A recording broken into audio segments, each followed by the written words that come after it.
আল্লাযীনা আমানু আশাদ্দু হুব্বান লিল্লাহ, মুমিন যারা তারা আল্লাহকে জোরালো ভাবে ভালোবাসে, তারা আল্লাহর নবীকেও কঠিন ভাবে ভালোবাসে, নিজেদের জীবনকে ওয়াকাতারে রাসূলের জন্য উৎসর্গ করে দেয়, তাদের নিজেদের জীবনটা আল্লাহর জন্য উৎসর্গ করে দেয়, কারণ তারা পাক্কা ঈমানদার, তারা আল্লাহকে বেশি ভালোবাসে। বলছিলাম বন্ধুগণ, হযরত ওমর রাদিয়াল্লাহু তাআলা আনহু, দেখুন তার ফয়সালাটা দেখুন। একজন মুনাফিক আর একজন ইহুদি, মুসলিম নামধারী মুনাফিক, তার নাম ছিল বিশর। কি নাম? ঘুম আসতেছে আপনাদের? তার নাম ছিল বিশর। খিচুড়ি তো ঠান্ডা হয়ে যাচ্ছে, আগে ভাগে শেষ করা দরকার। নাম হলো বিশর। কি নাম? বিশর। এই বিশর ইহুদির সাথে ঝামেলা করলো একটা বস্তু নিয়ে। বিশর বলল যে এই বস্তুটা আমার, আর ইহুদি বলল এই দাবিকৃত বস্তুটা আমার। আসলে ওটার মালিকানা ছিল কার? ইহুদির। এটা নিয়ে গ্যাঞ্জাম। তখন ইহুদি বলতেছে, চলো নাতাহাকাম ইলা মুহাম্মদ বিন আব্দুল্লাহ, আব্দুল্লাহর বেটা মুহাম্মদ, তালে মাতাল, জাতে ঠিক, নবী বলে ইহুদির জাত তো, যে তোমাদের নবী আব্দুল্লাহর বেটা মুহাম্মদ, তার বিচারটা নিতান্ত খারাপ না, বিচার ব্যবস্থা খুবই ভালো।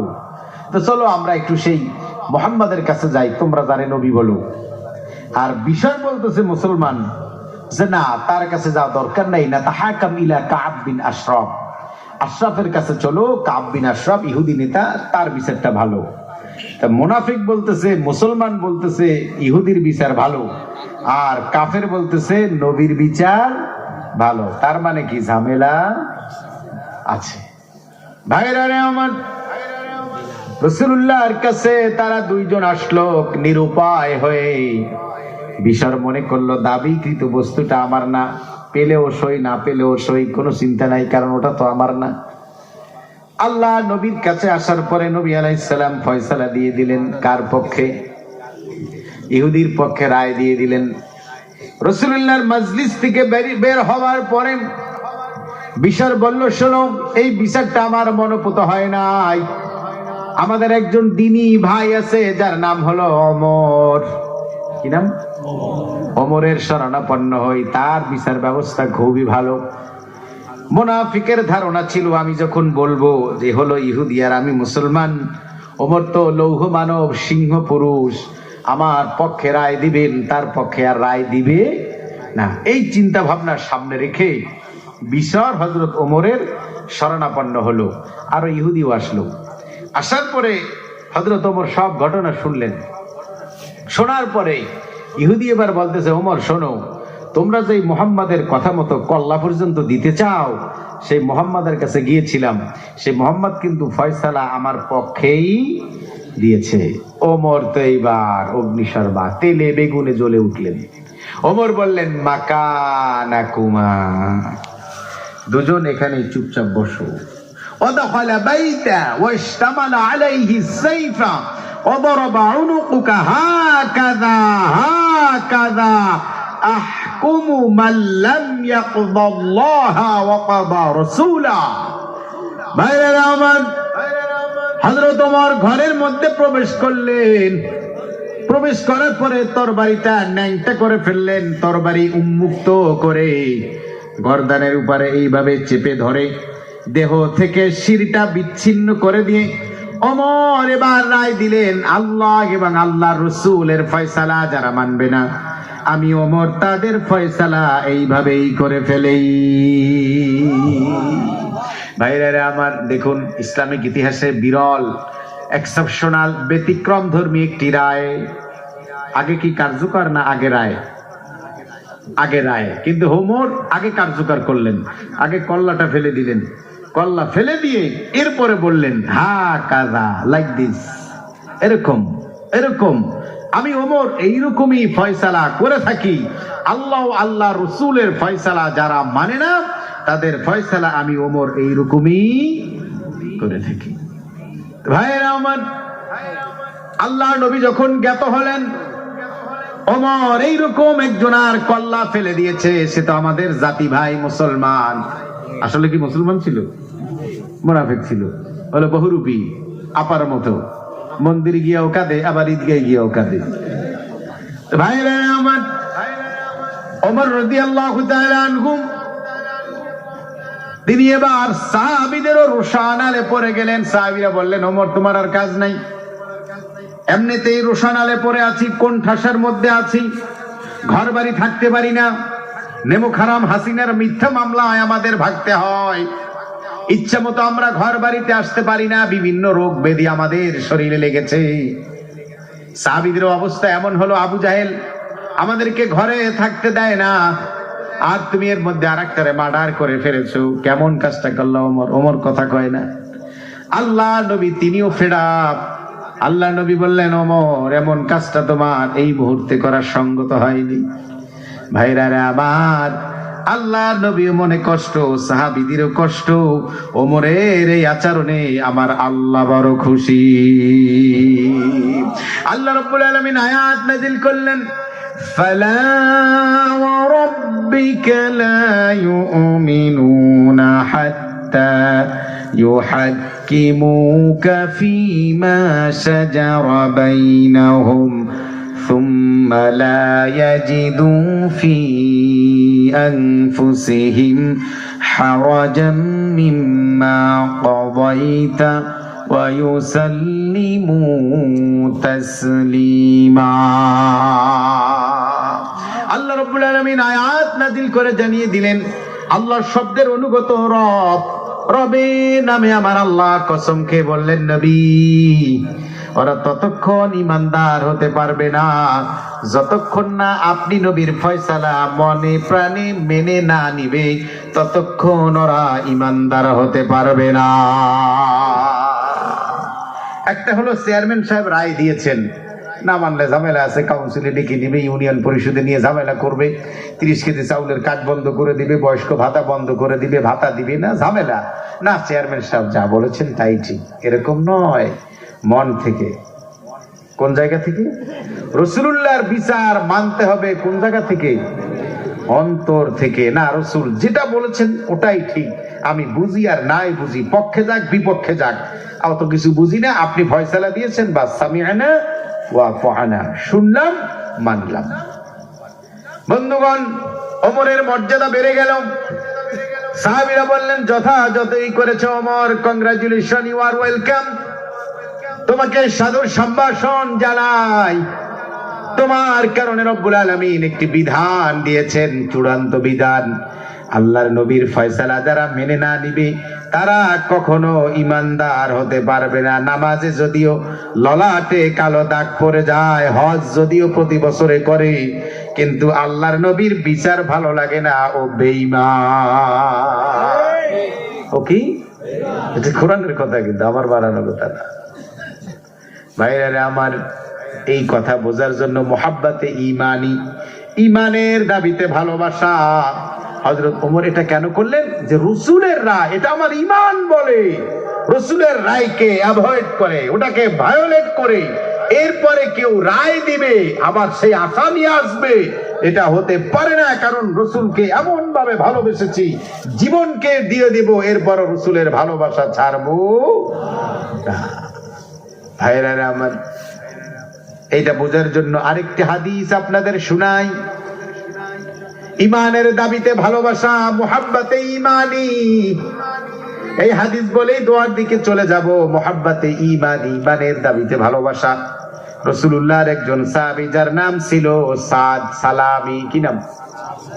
খুব দেখতে কুৎসিত, বিভৎস, আগলি চেহারার অধিকারী।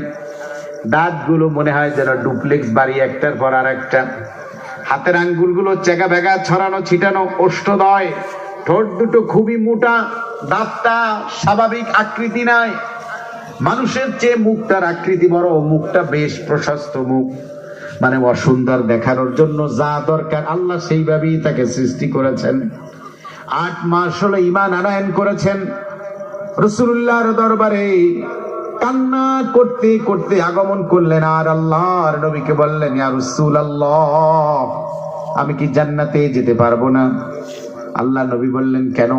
তুমি কি আমার আনিত দ্বীন গ্রহণ করোনি? সাদ বললেন, হ্যাঁ ইয়া রাসূলুল্লাহ, 8 মাস হলো আমি আপনার উপর ঈমান আনয়ন করেছি, জান্নাতে যেতে পারবো না। শঙ্কা কেন? শঙ্কা হলো এই কারণে, ওগো নবী, আপনি বলেছেন আন-নিকাহু মিন সুন্নতি ফামান রাগিবা আন সুন্নতি ফালাইসা মিন্নি। বিবাহ হলো আমার সুন্নাত, আর এই সুন্নাত যারা আদায় করবে না তারা আমি নবীর উম্মত নয়। ও নবী, আমি দেখতে কুৎসিত হবার কারণে মদিনাওয়ালারা কেউ আমার কাছে মেয়েটা দিতে চাইনি। অনেক জায়গায় গিয়েছি বিবাহ করার জন্য। আল্লাহ নবী বললেন, ও সাদ, বনু করিব গোত্রের সর্দার আমর ইবনে ওয়াহাব আল কারশি রাদিয়াল্লাহু তাআলা আনহু সুন্দরী রূপসী এই মেয়েটার সাথে জাওয়াজানি রাসূলুল্লাহ সাল্লাল্লাহু আলাইহি ওয়াসাল্লাম, আমি নবী তোমাকে বিবাহ দিয়ে দিলাম। ওনার মেয়ে ওনার ছেলে বিয়ে দিলাম আমি, এগুলো খায় মিলে হয়, কিন্তু রসুল দিয়েছেন, এটা মানতে হবে, এটা ঈমান। এটা কি আপনারা কি ভালোবাসা বুঝতেছেন? কি পরিমাণ ভালোবাসতেছি আপনাদের ভাইরা আমার। নবী আলাইহিস সালাতু ওয়াস সালাম বিবাহ দিয়ে দিলেন। বিবাহ দিয়ে দেওয়ার পরে আল্লাহ নবী বললেন, ইয়া সাদ, ও সাদ, তুমি তোমার শ্বশুর বাড়ি চলে যাও। তোমার শ্বশুর মহাশয় তাকে জানিয়ে দাও তুমি এখন তার জামাই। সাদের আনন্দ আর ধরে না, আনন্দের হিল্লোল বয়ে যায়। তিনি আন্দোলিত হয়ে, উচ্ছ্বাসিত হয়ে, রোমাঞ্চিত হয়ে, উল্লাসিত হয়ে, উদ্ভাসিত হয়ে, মোহিত হয়ে শ্বশুর বাড়ি চলে আসলেন। এসে সালাম বিনিময় হলো। শ্বশুর জানতে চাইলো আগমনের কারণ কি। শ্বশুরকে জানিয়ে দিলেন, আপনি আমার আব্বা যান, আমি আপনার জামাই। আল্লাহর নবী আপনার সুন্দরী মেয়েটার সাথে আমাকেও বিবাহ পড়িয়ে দিয়েছেন, এখন আপনি শুধু মেনে নিবেন। তাকিয়ে দেখলো যে চেহারা 19 আর 20 তো ভালো, 1 আর 20 না। ফারাকতুহু রাদ্দান কদিহা, গলা ধাক্কা দিয়ে অপমান অপদস্থ করে তাকে ওখান থেকে বের করে দিলেন। তিনি কান্না করতে করতে রাসূলুল্লাহর দরবারে আসলেন। রাসূল বুঝতে পারলেন সাদের এই বিবাহটা আমর ইবনে ওয়াহাব তিনি মেনে নিতে পারেন নাই। বন্ধুগণ, ওইদিকে মেয়েটা যাকে বিবাহ দিয়েছিলেন সাদের বউ, ঘর থেকে শুনেছিলেন, আগমন করেছিল যে ব্যক্তি, সে আর কেউ নয়, আমার স্বামী। কিন্তু আমার বাবা তাকে ঘাড় ধাক্কা দিয়ে বের করে দিয়েছে। আমার বাবা বড় ভুল করেছে। এবার মেয়ে বাবাকে হুঁশ এনে দিল, বাবাকে শুধরানোর চেষ্টা করলো, ভুলটা ধরিয়ে দিল। মেয়ের ভাষা ছিল, ইয়া আবাতি আন্নাজা, ইয়া আবাতি আন্নাজা। আব্বাজান, আপনি তো কপাল পুড়িয়ে ফেলেছেন, কপাল আপনার পুড়েছে, জাহান্নাম আপনার জন্য অবধারিত হয়েছে। বললেন কেন? যা রাসূলুল্লাহর ফয়সালা। ফয়সালা কার? বিবাহটা দিয়ে দিয়েছিলেন, এই সিদ্ধান্ত কার? আল্লাহ নবীর ফয়সালা আপনি মানেন নাই, বৃদ্ধাঙ্গুল প্রদর্শন করেছেন। আপনার কপালে জাহান্নাম ছাড়া আর কিছুই হতে পারে না, কারণ আমার আল্লাহ কোরআনে জানিয়েছেন, ওয়ামা কানা লিমুমিনিন ওয়ালা মুমিনাতিন ইযা কাদাল্লাহু ওয়া রাসূলুহু আমরান আন ইয়াকুনা লাহুমুল খিয়ারা ومن يعص الله ورسوله فقد ضل ضلالا مبينا। আল্লাহ রাব্বুল আলামিন আয়াত নাযিল করে জানিয়ে দিলেন, কোন মুমিন নর এবং নারী, পুরুষ এবং কোন মহিলার এই এখতিয়ার নাই। আল্লাহর নবী কোন ব্যাপারে সিদ্ধান্ত দেওয়ার পরে, ফয়সালা দেওয়ার পরে সেটাকে তারা উইথড্র করে ফেলবে, সেটাকে অপসারণ করে নতুন করে কোন বিধান তারা চালু করবে। আমি আল্লাহ এমন সুযোগ কোন মুমিন নর নারীর জন্য রাখি নাই। তাহলে সিদ্ধান্ত ছিল কার? কথা কয় না। নবী করিম সাল্লাল্লাহু আলাইহি ওয়াসাল্লাম তিনি বিবাহটা দিয়ে দিলেন, সেটাকে বাদ দেওয়ার শক্তি কোন পুরুষ নারীর নাই। বন্ধুগণ, বাবা বুঝতে পারলেন যে না, এই তো কপাল তো পুড়ে আসছে, সাথে সাথে রাসূলুল্লাহর মাজলিসে চলে আসলেন। এসেই আল্লাহর নবীর কাছে এক্সকিউজ করলেন, নবী গো আমাকে মাফ করে দিন। সরি বললেন, নবী মাফ করে দিলেন, যাও, তবে মাফ করলাম ঠিক, আজ তোমার সুন্দরী মেয়েটার সাথে ফুল সজ্জার রজনী হবে, এজন্য যা কিছু প্রয়োজন তার আয়োজন তুমি করো। মনের আনন্দে সাদ সালামীকে জামাই হিসাবে মেনে নিলেন আর শ্বশুর বাড়িতে আসলেন, আয়োজন করছেন। রাসূল বললেন, সাদ তোমাকে তো বিবাহ দিয়ে দিলাম, মহারানা দিবা না? এই রাসূলুল্লাহ, এই পরিধেয় বস্ত্র লুঙ্গিটা ছাড়া আমার আর কোনো পোশাক নাই। আল্লাহর নবী বললেন, তোমার 600 দিনার মহারানা। কত কত? কিন্তু হাদিস শুনাচ্ছি আপনাদের। বন্ধুগণ, 600 দিনার মহারানা ধার্য করলেন। সাদ বললেন, ইয়া রাসূলুল্লাহ, আমি এটা কিভাবে উপার্জন করব, কিভাবে আমি দেব? আপনি তো জানেন আমি এতটা দুস্থ, এতটা অভাবী, এতটা অনাথ, এতটা মিসকিন, আমার দ্বারা এটা সম্ভব নয়। নবী বলেন, তাও জানি, তবে সম্ভব কিভাবে করতে হয় আমি নবী তাও জানাস। আমার সাহাবী জামাতা আলীর কাছে চলে যাও, তাকে গিয়ে বলো আমি নবী বলেছি 200 দিনার দেওয়ার জন্য। তুমি চলে যাবে হযরত উসমানের কাছে, চলে যাবে আব্দুর রহমান বিন আউফের কাছে, তিনজনের কাছে চলে গেলেন। তারা 200 করে দিয়ে আরো বাড়তি কিছু দিলেন। এই কারণে সাদ যখন বলেছিলেন আমি বিবাহ করতে যাব, এই জন্য রাসূল দিতে বলেছেন, তারা খুশি হয়ে আরো বাড়তি কিছু দিয়ে দিলেন। নাও বন্ধুগণ, 600 দিনার পাওয়ার পরে অতিরিক্ত আরো যে দিনার পেলেন, আল্লাহর নবী সাদকে নির্দেশ দিলেন, ইমশি ইলাল মাদিনা ইয়া সাদ, ও সাদ তুমি বাজারে যাও, বাজারে গিয়ে নতুন কিছু জামা কাপড় খরিদ করে এনো, কারণ আজকে তোমার ফুল সজ্জার রজনী, বাসর রাত হবে, তোমার সুন্দরী মেয়েটার সাথে তোমাকে বিবাহ দিয়েছি, তোমার যে পোশাক আশাক sherwani blazer complete sweet safari কেনা দরকার, তাড়াতাড়ি যাও কিনে নিয়ে আসো। সাদ বাজারে চলে গেলেন।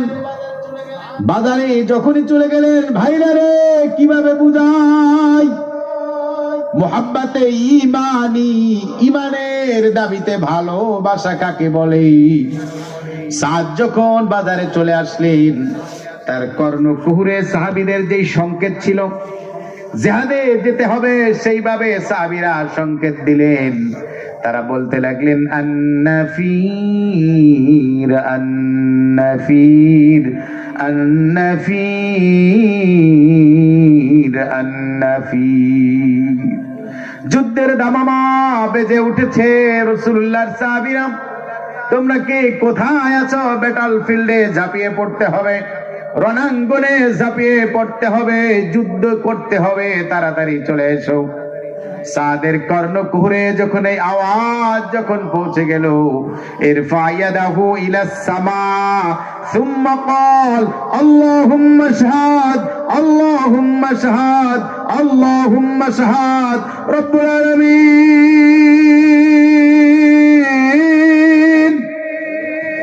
তুমি সাক্ষী, আজ আমার দুলার সাজে সজ্জিত হয়ে সুন্দরী স্ত্রীর সাথে আমার রাত কাটানোর কথা ছিল। রব্বুল আলামিন তোমাকে সাক্ষী রেখে ঈমানের দাবিতে দাবিদার হয়ে, ঈমানের প্রতি মোহাব্বত রেখে, সম্মান প্রদর্শন করে, জাগতিক ভালোবাসাকে ম্লান করে দিয়ে, স্যাক্রিফাইস করে, কোরবানি করে আমি যে অর্থ পেয়েছিলাম এটা দিয়ে আমি এখন শিরস্থান কিনবো, আমি এখন হেলমেট খরিদ করব, যুদ্ধের পোশাক আমি কিনবো, ঘোড়া আমি খরিদ করব, তরবারি আমি খরিদ করে রণাঙ্গনে ঝাঁপিয়ে পড়ে আমি আমার জীবনটা ওয়াকাতরে তোমার জন্য আল্লাহর জমিনে ওয়াকফ করে দেব।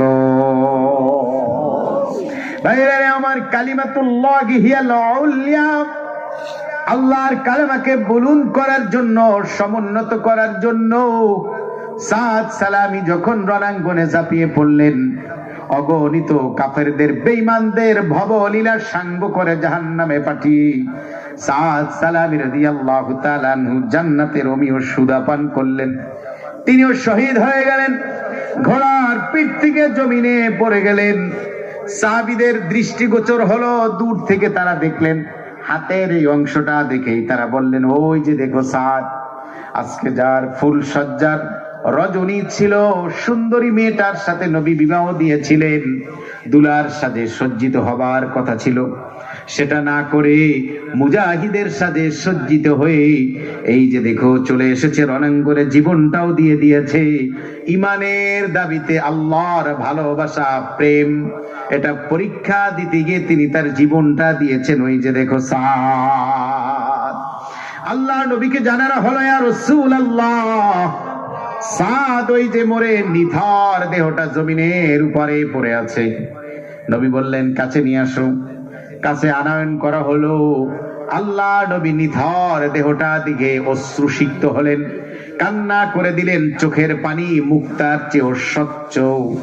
সাহাবীরা তাকিয়ে দেখলেন আল্লাহর নবী কান্না করার পরে চেহারাটা আবার একদম হাস্যোজ্জ্বল করে ফেললেন, হেসে দিলেন। হাসার পরে আল্লাহর নবী আবার চেহারাটা ইউটার্ন করলেন। সাহাবীদের মধ্য থেকে যুবক সাহাবী আবু লুবাবা, কি নাম? আবু লুবাবা বললেন, ইয়া রাসূলুল্লাহ, আমার পিতামাতা আপনার জন্য উৎসর্গ হোক। ওগো নবী, আপনি যদি বলতেন এইরকম কেন করলেন, যদি একটু জানিয়ে দিতেন। আল্লাহর নবী বললেন, লুবাবা, আমি অশ্রুসিক্ত হয়েছি এ কারণে, তার কোনো অর্থ ছিল না, টাকা পয়সা ছিল না। আমি নবী 600 দিনার সাহাবীদের থেকে এনে দিয়ে বিবাহের ব্যবস্থা করেছিলাম, তাও যেন তেন মেয়ে নয়, মদিনার সেরা সুন্দরী মেয়েটার সাথে বংশীয় মেয়ে। আজ তার ফুল সজ্জার রজনী ছিল, সেটাকে ম্লান করে দিয়ে রণাঙ্গনে এসে জীবনটা যে অকাতরে দিয়ে দিল, মুহাব্বাতে ঈমানি, ইমানের দাবিতে যে জীবনটা দিয়া দিল, এজন্য আমি নবী আর চোখের পানি ধরে রাখতে পারি নাই। আবু লুবাবা বললেন, ইয়া রাসূলুল্লাহ, কাঁদলেন তা তো বোঝা গেল, ওগো নবী, কান্নার পরে আবার কেন হেসে দিলেন? আল্লাহ নবী বললেন, লুবাবা, শোন রে লুবাবা, আল্লাহ রাব্বুল আলামিন এই million billion trillion Australian mile দূরে যে জান্নাত আমার আল্লাহ রেখেছেন, ওই জান্নাতে কোন প্রাসাদে কোন ভবনে সাদ থাকবে, আল্লাহ আমাকে এই দুনিয়ার এই ময়দান থেকে আমার এই চর্মচক্ষু দিয়ে আল্লাহ দেখিয়ে দিয়েছেন এই ভবনে সাদ থাকবে।